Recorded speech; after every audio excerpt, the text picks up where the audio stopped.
media.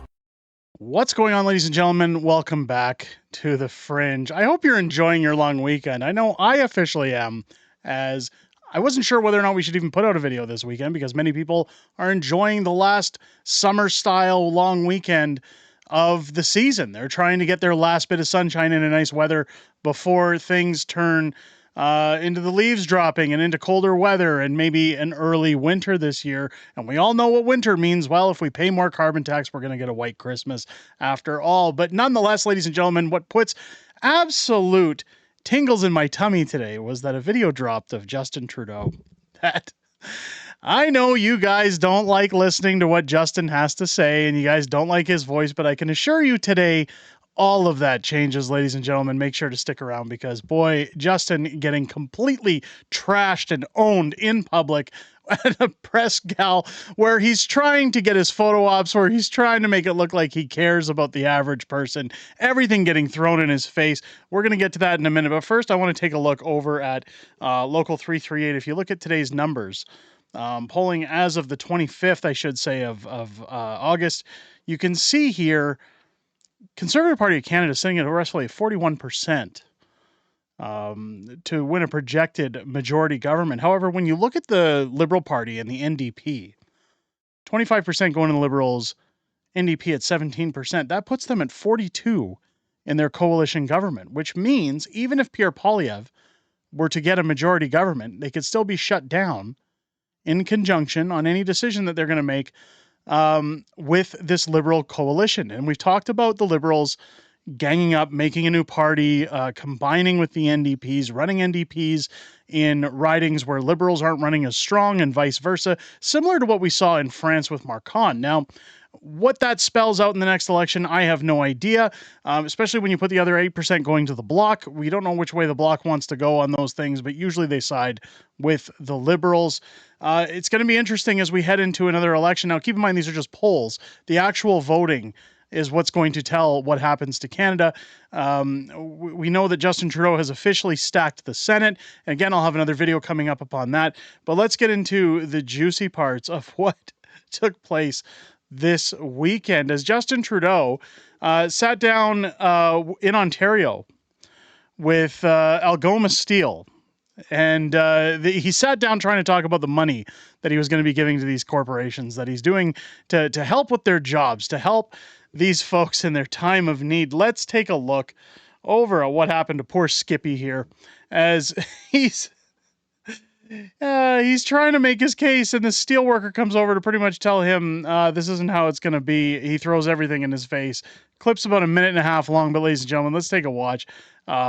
Get your popcorn. This is good. Let's start it. Let's go. Hey, I'm fine. Just one of the Prime Minister again. Well, we got donuts over here if you want to thank you for your hard work. I can bring some for my kids. Okay. The 25% tariffs we just brought in on Chinese steels can help you out. That's going to keep my job. That's going to What about the the 40% taxes I'm paying, and I don't have a doctor? The $400 million that we invested to invest in the car means you're going to have a job for I think you're only here for another year. We won't see you around probably another year. Well, that's what elections are for. That's right. And I look forward to everyone exercising the right to vote. Yep. Basic choice. We're going to invest in you and your job. I don't believe you for a second. Dental care? Do you know anyone who got dental care? Yeah, I pay for it myself. Okay. We're like 3 years behind. You have a job and coverage? Yeah, but we four got people seniors. in my family. We've got Every seniors. time we go for a dental visit, it's costing me about $50 in my pocket per person. Okay. Why? I have a good job. You're not really doing anything for us, Justin. Well, actually, we just invested so 500,000 people who hadn't been to the dentist got to go to the dentist over the past few months. Probably like my neighbor that doesn't go to work because she's lazy. Well, She just doesn't go to work. She lives the same life I do. Most Canadians try to stick up for each other, and that's what we're going to keep doing. Yeah. Good luck and take care of your family, sir. No, I'm good. Thank you. All right. Have a nice day. Have a good day, sir. Good night.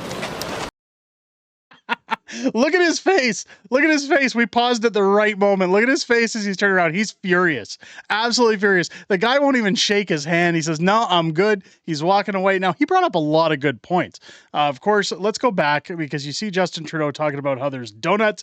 He says, we've got donuts here. And he says, oh, can I take some home for my kids? Of course, he's talking about the high cost of food right now. Now, keep in mind, again, this is in Ontario. So when we look at the polling numbers where Ontario typically, despite Doug Ford's numbers, which in my mind should be sinking.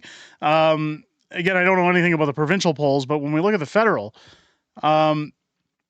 Ontario typically towards places closer to Ottawa, closer to Toronto, Hamilton, all those little strongholds in the southern or southeastern part, of Ontario, typically vote Liberal. Those have been Liberal strongholds for a long time. So when you're seeing people in Ontario standing up, people in industry standing up to Justin Trudeau in public like this, unafraid to make a point that they've had enough, that they're done. I want to go through this again, and we'll just talk about the little clips here. Can you bring something for my kids? Or? Okay. The 25% tariffs we just brought in on Chinese steel is going to help you out. That's going to keep my job, yeah. That's going to keep your job. What about the 40% taxes I'm paying, and I don't have a doctor? The 400... Right there, he comes in to talk about the 40% income tax that he's paying, or different taxes that he pays, because, of course, we're paying the highest rate of tax that we've ever paid in Canada's history. Half your wages, roughly, go to your taxes. Now, this worker, again, making it very sound to Justin Trudeau. I don't care what kind of money you're giving the big wigs at our company, the CEOs, the CFOs who get their bonuses, who spend the money on lavish living in their 15th house.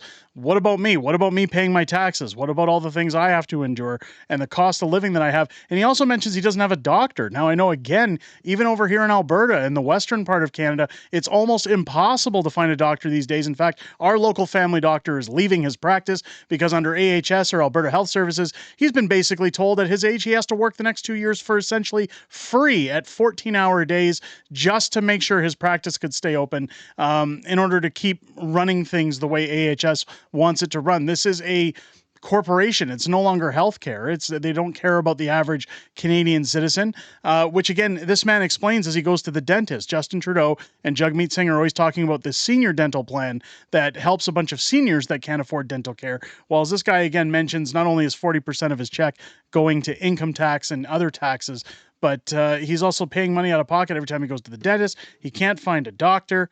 Let's $1 million and we invest in the card. Yeah. It means you're going to have a job for I think you're only here for another year. We won't see you around probably another year. No, that's right there. You're only going to be here for another year. We're probably not going to see you around after that. Again, Justin Trudeau basically running this conversation as if he's in question period in the House of Commons. He's just distracting with word salad. And this is, again, where Justin Trudeau is going to fail in the next federal election, merely because he can't even think without his people writing a provocative speech for him. He can't stand on his toes and give reasonable answers. He just gives jargon and generated word salad to people every time he sees them. And I, for one, think it's not only absolutely hilarious to see this guy standing up to Justin Trudeau, but we see this more and more frequently now, and it's great to see it in eastern provinces, again, where the Liberals have had absolute strongholds. If anything, this shows that the tide is definitely turning, and again, as fall creeps up, as we see David Lametti's riding, as well as that other riding going in Winnipeg, Transcona, it's going to be interesting to see if those NDP Liberal strongholds go conservative in those ridings for those by-elections. And again, that's going to paint the picture as for what we can hope to see, that hopefully the 338 polling is a little bit off or skewed, that again, if Pierre Poilievre were to win a conservative majority, that perhaps he could at least attempt to try to get things done. Again, there's a problem with the Senate. I'm going to have another video talking about that, but let me know what you guys think down below. Does this make your weekend? Are you happy to see Justin Trudeau getting shamed and put in his place and kind of leaving in a huff after giving all these millions of dollars to fat cat CEOs? Let me know what you think down below. If it's your first time here, make sure to leave a thumbs up and a comment down below. It helps push the video out so everybody can see how humiliated Justin was. And it also hit your subscribe button and turn your bell on for notifications. I hope this video has earned your subscription. Make sure to join me live here on the channel each and every Friday night for Friday Night Fringe, my live streaming show, where not only myself, but my very beautiful wife, Mrs. Fringe, joins us on stream and sits with us to talk about everything that's happened this week in politics, as well as everything that we know that's coming up, and some quirky stories and fun chats that go on between us and the chat throughout those live streams. It's always great to hear what you guys have to say outside of these videos, and I look forward to chatting with each and every one of you every single Friday here on the channel. Again, that happens at 6 p.m. Pacific, 8 p.m. Central, here every Friday night on the channel. I hope you guys enjoyed this video and have a great rest of your day and enjoy the rest of your long weekend. I'll catch you on the next one.